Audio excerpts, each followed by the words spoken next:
সভাধিপতি ভারপ্রাপ্ত বিশ্বজিৎ শীল মহোদয়, ভারতীয় জনতা পার্টির বিভিন্ন মোর্চার প্রতিনিধি শ্যামাপ্রসাদ মুখার্জি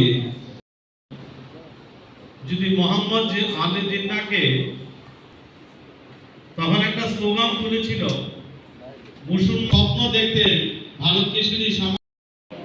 ভারত মাতা কি, বিজেপি বিজেপি, নরেন্দ্র মোদি নরেন্দ্র মোদি, নীতিন নবেন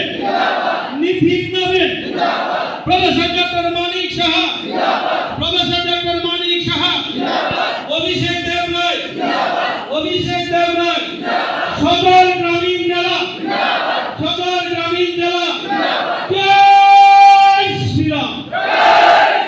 জয় শ্রীরাম জয় শ্রীরাম জয় শ্রীরাম।